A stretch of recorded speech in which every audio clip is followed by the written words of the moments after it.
விஜய் அரசியல் கட்சி தலைவர் ஆயிட்டாரு. நீ அதில் பேசுறது எல்லாமே அரசியல் தான். தரையில பேசினாலும் சரி, திரையில் பேசினாலும் சரி, விஜய் இன்னி பேசக்கூடிய ஒவ்வொரு வார்த்தைகளும் அரசியலாக தான் பார்க்கப்படும். நீங்க வந்து டிஐஜிங் பண்றேன், எம்ஐல பண்றேன், மேட்ல பண்றேன், ஏஐல பண்றேன், ஹெலிகாப்டரை ஷூட் பண்றேன், ட்ரெயில தீய வச்சு கொளுத்துறங்கிற படம்லாம் எடுத்தீங்கன்னா உங்க வாழ்க்கை அவ்வளவுதான் போய். கமர்ஷியலும் குடும்ப படமானா அப்பா பையன் கதையான்னு தெரியல. 3 படம் அப்பா பையன் கதை தான். லியோவா இருக்கட்டும், வாரிசா இருக்கட்டும், இப்போ வந்திருக்கக்கூடிய கோட்டா இருக்கட்டும், 3மே அப்பா பையன் கதை தான். ஏதோ பெரிய பாதிப்புல இருக்காரு போல அப்பா பையன் பாதிப்புல.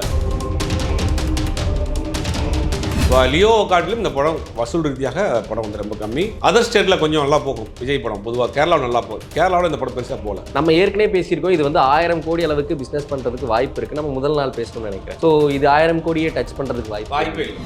கேட்குறப்பே நீங்க வந்து அடுத்த மாதம் கேட்டிருக்கோம். மாநாடு நடத்துறதுக்கு 1 மாசமாவது குறைஞ்சபட்சம் வேணும். இந்த மாநாடு நடக்குதுங்கிற விஷயத்தையாவது அங்கே தொண்டர்கள்ட்ட போய் சொல்றதுக்காவது ஒரு 15 நாள் ஆகும். நீங்க கொடுத்தீங்கன்னா தான் அங்கே இருக்க ஆட்களை சேர்க்க முடியும். அரசியல் கட்சி மாநாடு வேற, கல்யாண ஈவெண்ட் வேற. கல்யாண ஈவெண்ட் பண்றவங்கள்ட்ட கொடுத்தீங்கன்னா சொதப்பிடுவாங்க. வர்றப்ப என்ன நிலைமையில வருவாங்கன்னு தெரியாது. மாநாட்டுக்கு வர்றவன் இது எந்த கட்சியாக இருந்தாலும் சரி, உற்சாக மிதியில் அப்படி ஆடி பாடிட்டு வருவாங்க. அவங்க கண்ட்ரோல் பண்ணவே முடியாது. தளபதியை பார்க்க வந்திருக்கா, நீ என்னடா மறைக்கிறம்மா. பெரிய விஷயம் அப்படின்னு பார்க்கப்பட்டது மாநாடு தான். ஸோ அதுவே இப்போ தள்ளி போகுது. டேட்டா அறிவிச்சுட்டு அதை தள்ளி போறாங்க அப்படின்னா முதல் படியிலேயே சறுக்கிட்டாரா விஜய் அப்படின்னு ஒரு கேள்வி.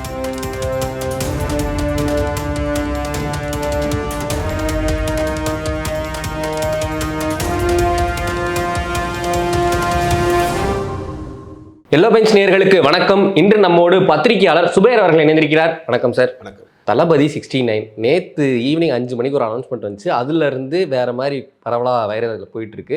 ஸோ இது எந்த மாதிரியான கதைக்களமாக இருக்க போகுது? ஏன்னா வினோத் நேற்று பேசின ஒரு விஷயம் ரொம்ப வைரலாக இருக்குது. முதல்ல இந்த எந்த மாதிரியான கதைக்களமாக இருக்க போகுது? கண்டிப்பாக அரசியல் பேசக்கூடிய படமாக தான் இருக்கும். Okay sir. ஏன்னா அரசியல் பேசக்கூடிய படமாக இருக்கும். ஏன் அப்படின்னா விஜய் அதை என்ன பேசினா அரசியல் தான். ஒரு வில்லனை பார்த்து உங்களால நாடு இப்படி போயிடுச்சுன்னு ஒரு டைலாக் பேசுகிறேன்னு வச்சுக்கோங்க. உங்களால் தான் அந்த அலுவலகம் இப்படி ஆயிடுச்சு, உங்களால் தான் அவங்க கம்பெனி இப்படி போயிடுச்சுன்னு சொன்னால் கூட அது இங்கே கனெக்ட் பண்ணிக்கிறாங்க. அந்த படம் முழுக்க டீ கோடிங்காக தான் இருக்கும் கண்டிப்பாக. அப்போ அது விஜய் அரசியல் கட்சி தலைவர் ஆகிட்டாரு. நீ அதில் பேசுகிறது எல்லாமே அரசியல் தான்.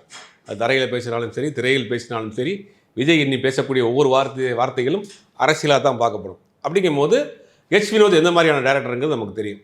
அவர் இந்த மாதிரி ஒரு சோசியல் அவேர்னஸ் உள்ள ஒரு டேரக்டரு, ஏன்னா எல்லாத்தையும் இன்ட்ரெஸ்ட்டாக சொல்லக்கூடிய ஒரு டேரக்டரு.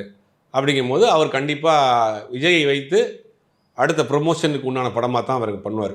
அவர் என்ன சொல்கிறாரு, அரசியல் படமாக இருக்காது, ஆனால் பட் அரசியல் இருக்கும். அரசியல் படமாக இருக்காது, அரசியல் இருக்குன்னா இதுதான் காரணம். விஜய் பேசுகிறது எல்லாமே அரசியலாக தான் இருக்கும் படத்தில். அப்போ இது மாதிரியான ஒரு படமாக இருக்கும். ஆனால் அதுக்குள்ளே ஒரு சோசியல் மெசேஜ் கண்டிப்பாக இருக்கும். கண்டிப்பாக இப்போ வினோத் அவர்கள் பேசின அந்த கருத்தை பற்றி நீங்கள் என்ன நினைக்கிறீங்க? 100% ஏற்றுக்கொள்ளக்கூடிய ஒரு விஷயம். ஒரு படம் பிரம்மாண்டத்தை வச்சோ, ஒரு ஸ்டார் வேல்யூவை வச்சோ, பெரிய கலெக்ஷன் பாக்ஸ் ஆஃபீஸ் கிட்ட வச்சோ நீங்கள் வந்து ஒரு படம் வந்து பெரிய படம் சொல்ல முடியாது. ஒரு படம் பார்த்துட்டு அதனால் அவன் வந்து ஒரு சின்ன ஒரு மாறுதல் ஏற்படுதுன்னா அதுதான் ஒரு உண்மையான வெற்றி, அதான் உண்மையான கலைஞனுக்கு அங்கீகாரம்ன்றார்.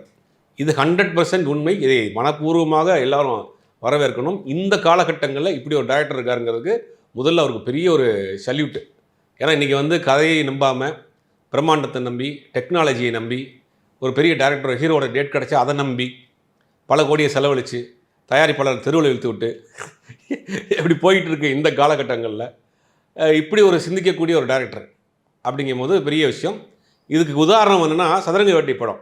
சதுரங்க வேட்டை படத்தை ஒரு 40 நாளில் முடிச்சுட்டு 28 நாள் 30 நாளில் படத்தை முடிச்சுட்டாரன். மனோபாலாங்கிற ஒரு பெரிய டைரக்டர். அவர் பேசிக்காக டைரக்டர், பாரதிராஜன் இருந்தவர், நிறையா 10-15 படத்துக்கு மேலே பண்ணவர். அவர் ப்ரொடக்ஷனில் ஒரு படம் பண்ணுறாரு சதுரங்க வேட்டைன்னு. இவர் ஒரு கதை சொல்கிறாரு.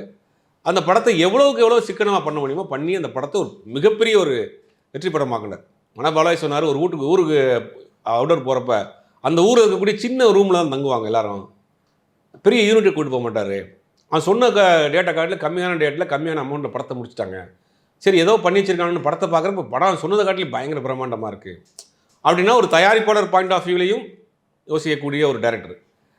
அதே நேரத்தில் ஒரு ஸ்கிரிப்ட் வைஸாக நாலேஜ் உள்ள ஒரு டைரக்டர், பெரிய நாலேஜ் உள்ள டைரக்டர். இந்த கதையை எப்படி வந்து கொண்டு போகணும் அவர் சொல்லியிருக்கிற ஒரு விஷயம் இனி வரக்கூடிய இளம் இயக்குநர்களுக்கு ஒரு பாடம்.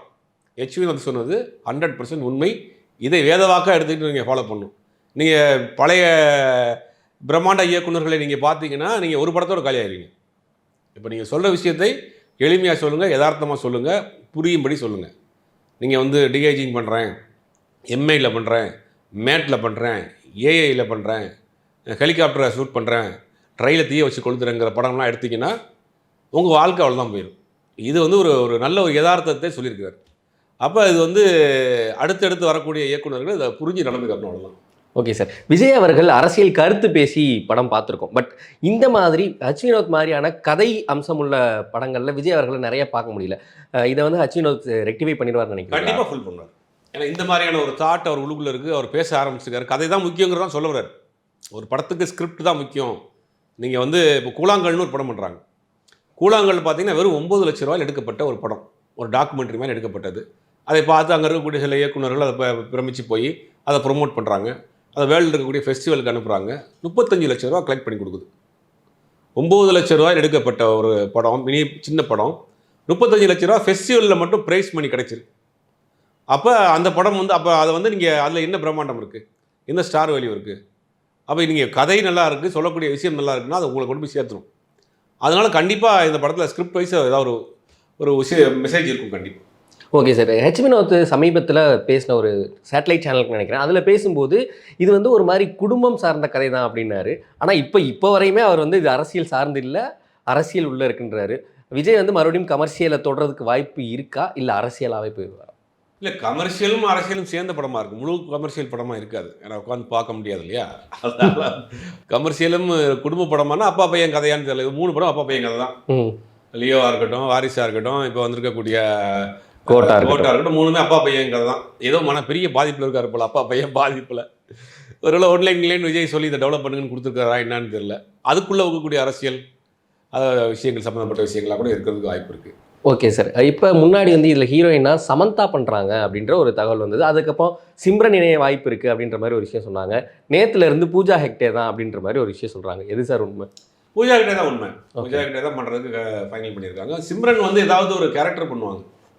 நீங்கள் சிம்ரன் ஹீரோயினாக போட்டு எப்படி பண்ண முடியும்? கரெக்ட். அதனால் சிம்ரன் இருப்பாங்க, ஏதாவது ஒரு கேரக்டர் பண்ணுவாங்க கண்டிப்பாக. Okay sir. இப்போ கோட்டை பொறுத்தவரையும் படம் ரிலீஸ் ஆகி கிட்டத்தட்ட ஒரு 10 நாள் முடிஞ்சிருச்சு. நிறைய இடங்களில் அது பயங்கரமாக கமர்ஷியலாக வெற்றி பெற்றுருச்சு, நிறைய கலெக்ஷன் பண்ணிடுச்சு வசூல் ரீதியாக அப்படின்றாங்க. இன்னொரு பக்கம் இல்லை, அது டவுன்ஃபால் அப்படின்றாங்க. இதுதான் சார் உண்மை. லியோ படத்தை கம்பேர் பண்ண அது அவங்க படத்தை சொல்கிறேன். லியோ படத்தை கம்பேர் பண்ணுறப்ப கோட் வந்து வசூல் ரீதியாக கம்மியான படம். ஓகே. இடையில வந்து பார்த்தீங்கன்னா வாழை மாதிரி படங்கள்லாம் கூட எடுக்கலாம்னு திருப்பி எடுத்த தேட்டரில் திருப்பி போட ஆரம்பிச்சிட்டாங்க. வாழை அவர் ஸ்க்ரீன் வந்து அதிகப்படுத்திட்டாங்க, காட்சியை அதிகப்படுத்தியிருக்காங்க. அப்படிங்கும்போது அந்த படம் அவங்க கொடுத்த அந்த பில்டப்பை வச்சு வண்டியை ஓட்ட முடியல. அது படம் வந்து அப்படியே கொஞ்சம் கொஞ்சமாக இறங்கி நாளுக்கு நாள் வந்து படம் டவுன் ஆகிட்டு தான் வருது. லியோ காட்டிலும் இந்த படம் வசூல் ரீதியாக படம் வந்து ரொம்ப கம்மி. அதர் ஸ்டேட்டில் கொஞ்சம் நல்லா போகும் விஜய் படம். பொதுவாக கேரளாவில் நல்லா போகும். கேரளாவில் இந்த படம் பெருசாக போகல. ஆந்திராவில் மழை அதுன்னு பல காரணங்கள் படம் சுமார் அப்படிங்கிற ஆந்திராவிலையும் போகல, ஆந்திரா தெலுங்கானாவிலையும் போகல. அப்போ அதர் லாங்குவேஜுடைய வாங்கின ஆட்களுக்கும் பெரிய லாஸ். தமிழ்நாட்டிலும் எதிர்பார்த்த அளவு படம் பெருசாக போகல. அதுக்கு பல காரணங்கள் இருக்குது. கதை, திரைக்கதை, படத்தில் எதிர்பார்த்த விஷயம் ஒன்றும் இல்லை, பெருசாக பாட்டு இல்லை அப்படிங்கிற பல காரணங்கள் இருந்தால் கூட டிக்கெட் விலை இவங்க மினிமம் வந்து ஒரு 200 ரூபா அப்படின்னு ஒரு டிக்கெட் ஃபிக்ஸ் பண்ணியிருக்காங்க. அது தமிழ்நாட்டில் இருக்கக்கூடிய ஒரு கிராமங்களில் இருக்கக்கூடிய சிங்கிள் ஸ்க்ரீனில் கூட 200 ரூபா. கிராமங்களில் எப்படி ஒரு 4 பேர் படம் பார்க்க 1000 ரூபாய்க்கு போவாங்க ஃபேமிலியோட. ஒரு நாள் 1000 ரூபா சம்பாதிக்கிறவங்க 1000 ரூபா எப்படி போய் தேட்டரில் கொடுப்பாங்க? இந்த 1000 ரூபாய்க்கு வந்து நீங்கள் வந்து ஓடிடியில் ரீசார்ஜ் பண்ணால் ஒரு மாதம் படம் பார்க்கலாம். இல்லை கொஞ்ச நாள் ஏதாவது சேனலில் போட போகிறாங்க, சேட்டலைட் சேனலில். அப்படிங்கிறதுனால அந்த ஒரு காரணம் முக்கிய காரணமாக இருந்துச்சு. அப்படி வசூல் கம்மியாகிட்டே போயிடுது. Okay sir. இப்போ கிட்டத்தட்ட 8 நாளுக்கு கலெக்ஷன் வந்து 438 கோடி சம்திங் வந்திருக்கிறதா சொல்கிறாங்க. நம்ம ஏற்கனவே பேசியிருக்கோம், இது வந்து 1000 கோடி அளவுக்கு பிஸ்னஸ் பண்ணுறதுக்கு வாய்ப்பு இருக்குது. நம்ம முதல் நாள் பேசணும்னு நினைக்கிறேன். ஸோ இது 1000 கோடியே டச் பண்ணுறதுக்கு வாய்ப்பே இல்லை. இப்போ 438 கோடிங்கிறதே வந்து 400 கோடிக்கு மேலேங்கிறதே வந்து நம்ப முடியாத ஒரு தகவலாக தான் இருக்குது. அதை கொஞ்சம் இப்போ என்ன படம் ஓடுதோ ஓடலே சக்ஸஸ் மீட் வச்சுருக்காங்க. படம் 2 நாள் 100 கோடி வசூல்ன்றாங்க. இதெல்லாம் எந்த கணக்கு, யார் பார்த்தா, யார் சொல்கிறானே தெரில. இது படத்தை ஓட வைக்கிறதுக்காக தயாரிப்பாளர் தரப்பில் வந்து 2 நாளில் 150 கோடி வசூல், அடுத்த நாள் பார்ட்டி, சக்ஸஸ் மீட்டு அப்படிங்கிறதெல்லாம் வந்து படத்துக்கு ப்ரொமோஷன் அமௌண்ட்டில் இதை சேர்த்துறாங்க. இன்றைக்கி வந்து நான் படம் 3வது நாளில் வந்து நம்ம 100 கோடி கலெக்ஷன் கொடுக்கணும், 4வது நாள் வந்து ஒரு சக்ஸஸ் மீட் பார்ட்டி வைக்கணும் அப்படிங்கிறத படம் ஸ்கிரிப்ட் எழுதுகிற போய் ஷெட்யூலில் போட்டுறாங்க போல். அதனால் இதெல்லாம் நம்பும்படியாக இல்லை. ஆனால் அப்படிங்கும்போது இந்த 1000 கோடிங்கிறதுலாம் கனவு தான் இந்த படத்தை. Okay sir. தளபதி 60 கோட்டுக்கு ஆடியோ லான்ச் கிடையாது. இப்போ தளபதி 69க்கு ஆடியோ லான்ச் எதிர்பார்க்கலாமா? ஏன்னா அதற்கு முன்னாடி மாநாடு வந்துடும், அதில் பேசுகிறத மறுபடியும் அங்கே பேசுறதுக்கு வாய்ப்பு இருக்குது அப்படின்ற மாதிரி சொல்கிறாங்க. தளபதி 69க்கு ஒரு நாள் இருக்குது. இன்னும் வந்து குழந்தைய பெறல, நீ அந்த பேர் வைக்கணும், அதை வந்து காது குத்தணும், எல்லாம் இருக்கும். இன்னும் பட பூஜை ஆரம்பித்த பிறகு தான் அது எப்போ ஆரம்பிக்கிறாங்க, எப்போ முடிக்கிறாங்க ஆடியோ லான்ச்சுங்கிறதுலாம் அது ஒரு நாள் இருக்குது, நம்ம நாள் இருக்குது. அப்போ அந்த சூழ்நிலை எப்படி இருக்குன்னு தெரியணும்ல. அவருக்கு கண்டிப்பாக ப்ரொமோஷன் இருக்கும். ஏன்னா ப்ரொமோஷன் இல்லாமல் இருக்காது. அதில் ஆடியோ லான்ச் தான் ப்ரொமோஷன் ஆரம்பிக்கிறாங்க. அதில் கொஞ்சம் நாள் இருக்குது, அதை வெயிட் பண்ணி பார்க்கலாம். Okay sir. விஜய் அவர்கள் அப்படின்னு எடுத்துட்டா இப்போ முன்னாடிலாம் சினிமா மட்டும் தான் பேசிகிட்டு இருந்தோம், இப்போ அரசியலும் பேசுகிற மாதிரி ஆயிடுச்சு. அவருடைய மாநாடு பணிகள் தள்ளி வைக்கப்படுது, அக்டோபர் மந்தில் தான் நடக்கும் அப்படின்ற மாதிரி ஒரு விஷயம் வருது. அது உண்மையா இல்லை அது அப்படி நடந்தால் அதுக்கான காரணம் என்ன சார்? இல்லை, கண்டிப்பாக தள்ளி வைக்கப்படுது. அடுத்த மாதம் செப்டம்பர் அக்டோபரில் வைக்கிறதா சொல்கிறாங்க. இந்த மாதம் 22 23 வைக்க டைம் இல்லை அவங்க. ஒரு 15 நாளுக்குள்ளே நீங்கள் எப்படி ஒரு பெரிய மாநாட்டை ஆர்கனைஸ் பண்ண முடியும்? அது புதுசாக ஆரம்பிக்கிறாங்க. தமிழ்நாட்டிலேருந்து ஆட்களை சொல்லணும், அந்த மாநாடுங்கிற விஷயத்தை கொண்டு போய் சேர்க்கணும், அதுக்கு பப்ளிசிட்டி பண்ணணும், அங்கே இருக்க ஆட்களை திரட்டணும், வெளியில் வந்து வரக்கூடியவங்களுக்கு வண்டி புக் பண்ணணும், இடையில 4-5 நாள் வந்து தொடர்ந்து லீவ் வருது, கவர்மெண்ட் ஹாலிடேஸ் வருது, அப்படிங்கிறதெல்லாம் பார்க்கணுனாலும் ஒரு மாதம் டைம் கொடுத்து அவங்க ப்ரிப்பேர் ஆயிடுவாங்க முன்னாடியே, அப்படிங்கிற ஒரு காரணம். ரெண்டாவது, அந்த இடத்துல வந்து நிறைய வேலைகள் செய்ய வேண்டியிருக்கு, செட் ஒர்க் போட வேண்டியிருக்கு, ரோடுகள்லாம் போட வேண்டியிருக்கு, வர்றவங்களுக்கு டாய்லெட் ஃபெசிலிட்டி பண்ண வேண்டியிருக்கு, குடி தண்ணீர், சாப்பாடு, இந்த மாதிரியான ஒரு பெரிய ஒரு ஒர்க் இருக்குது. அதுவே கிட்டத்தட்ட ஒரு வாரம் பண்ண வேண்டிய வேலை.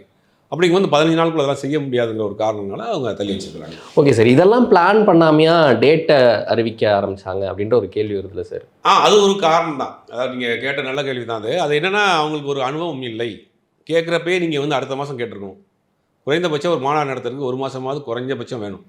அந்த மாநாடு நடக்குதுங்கிற விஷயத்தையாவது அவங்க தொண்டர்கள்ட்ட போய் சொல்கிறதுக்காவது ஒரு 15 நாள் ஆகும். நீங்கள் கொடுத்தீங்கன்னா தான் அங்கே இருக்க ஆட்களை சேர்க்க முடியும். இப்போ ஒரு கிளைக்கழக நிர்வாகி இருக்கார், அவர்கிட்ட நம்ம இந்த மாதிரி மாநாடு வச்சுருக்கோம் அப்படின்னா, அந்த ஊர்லேருந்து ஒரு 2 பஸ்ஸில் ஆளை கூப்பிட்டு வர்றாருன்னு வச்சுக்கோங்க. அப்போ அவர் அந்த ஆட்களை திரட்டணும்ல. யார் இன்ட்ரெஸ்டடான பர்சன், யாருக்கு பணம் கொடுக்குறா, அந்த வண்டி கொண்டு போகிறதுக்கு பணம் கொடுக்கணும். இப்போ எல்லாருமே எல்லா கட்சிக்குமே அவங்க காசை போட்டு தான் கொண்டு வராங்க. இப்போ லோக்கல் வசூல் பண்ணி தான் ஆளை திரட்டிட்டு வருவாங்க. கட்சி எந்த காருக்கும் காசு கொடுக்க போகிறது கிடையாது. அப்படி காசை வசூல் பண்ணணும், ஆட்களை செடி பண்ணணும், மாநாடு நடக்கிற விஷயத்த வெளியில் சொல்லணும், அது பப்ளிசிட்டி பண்ணணும், இதெல்லாம் இருக்குது. இதெல்லாம் அவங்களுக்கு புரியுதா என்னன்னே முதல்ல தெரியல. மாநாடு நடக்கிறதும் சாதாரண விஷயம் கிடையாது, அது ஒரு பெரிய ப்ராசஸ்.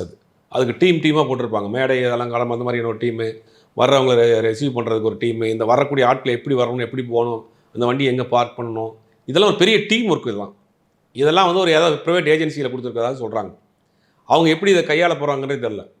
அரசியல் கட்சி மாநாடு வேறு, கல்யாண ஈவெண்ட்டு வேறு. கல்யாண ஈவெண்ட் பண்ணுறவங்கள்ட்ட அதை கொடுத்தீங்கன்னா சொதப்பிடுவாங்க. வர்றப்போ என்ன நிலைமையில் வருவாங்கன்னு தெரியாது மாநாட்டுக்கு வர்ற. இது எந்த கட்சியாக இருந்தாலும் சரி, உற்சாக மிதியில் அப்படி ஆடி பாடிட்டு வருவாங்க. அவங்களுக்கு கண்ட்ரோல் பண்ணவே முடியாது. என் தளபதியை பார்க்க வந்திருக்கேன்டா, நீ என்னடா மறைக்கிறம்மா. கல்யாண வீடு அப்படி கிடையாது, ஈவெண்ட் அப்படி கிடையாது. அவங்க டீசெண்டாக வந்து டீசெண்டாக போயிடுவாங்க. அப்போ இந்த மாநாடுகள்லாம் நடத்துறதுக்கு மாநாடுகள் நடத்தி அனுபவமான ஆட்கள் இருக்கும். அப்போ தான் அவங்கள வந்து சத்தம் போகிற இடத்துல சத்தம் போடணும், பனிமா போகிற இடத்துல பனிமா போகணும். ஒரு 10 பேரோட வருவான் வேறு ஒரு மூடில், அவனை அந்த இடத்துல கண்ட்ரோல் பண்ணுறதுக்குலாம் ஒரு ஆள் போதும். இங்கே இருக்க அதிமுக திமுகலாம் மாநாடுகளுக்குன்னே ஆட்கள் இருப்பாங்க அது நடத்துறது. அவங்க ஒரு சவுண்ட் கொடுத்தானா போதும், அப்படி போயிடுவாங்க, ஒதுங்கிடுவாங்க. இந்த இடத்துல சவுண்ட் கொடுக்கணும், இந்த இடத்துல சைலண்ட்டாக போகணுங்கிறதெல்லாம் தெரியும். ஆனால் இந்த அனுபவம்லாம் இவங்களுக்கு கிடையாது. ஒரு ஏஜென்சியில் கொடுத்துருக்கேன்றாங்க. அப்படிங்கும்போது நாளே வந்து 15 நாள் எப்படி பண்ண முடியும்னு அவங்களுக்கு முதல்ல புரியலை. பார்ப்போம், அதில் நிறையா கண்டென்ட் கிடைக்கும்னு நினைக்கிறேன் மாநாட்டில். Okay sir. இப்போ தமிழக வெற்றி கழகத்தை பொறுத்த வரைக்கும் அதை அனௌன்ஸ் பண்ணுறது ட்விட்டரில், அதே மாதிரி கொடியேற்றுறதுக்கு ஒரு 200 பேர் மட்டும்தான் வந்திருந்தாங்க. பெரிய விஷயம் அப்படின்னு பார்க்கப்பட்டது மாநாடு தான். ஸோ அதுவே இப்போ தள்ளி போகுது, டேட்டா அறிவிச்சுட்டு அதை தள்ளி போகிறாங்க அப்படின்னா முதல் படியிலேயே சறுக்கிட்டாரா விஜய் அப்படின்ற ஒரு கேள்வி இருக்குது. பேர் வச்சதுலேயே சர்க்கிள் இருந்துச்சு, இக்க விட்டாரு. பேர் ஆரம்பிச்சதுல இக்க விட்டு அப்புறம் எல்லாரும் சொன்ன பிறகு இக்க சேர்த்து கொடி ஆரம்பிச்சு பண்ணது, அதுலேயும் ஒரு சர்ச்சை. அந்த அந்த அந்த மலம் அது வந்து இல்லை அப்படின்ட்டாங்க. இந்த மாதிரி நிறைய தடுமாறு. அது என்ன, எனக்கு தெரிஞ்ச ஒரு அனுபவமான ஆட்கள் அவர்கிட்ட இல்லையோ அப்படின்னு தோணுது. விஜயகாந்த் கட்சி ஆரம்பித்தார்னா மண்டோட்டி ராமச்சந்திரன் மாதிரியான சீனியர் பர்சன் கூட இருந்தார். அவர் தான் அவைத்தலைவர்.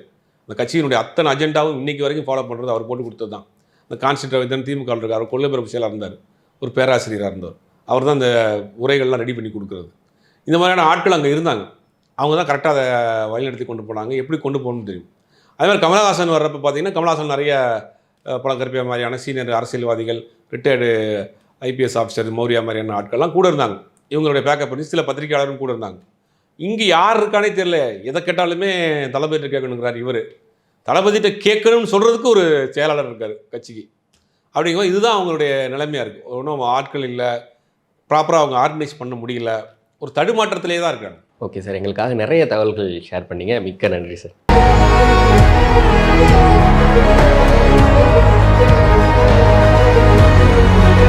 Thank you.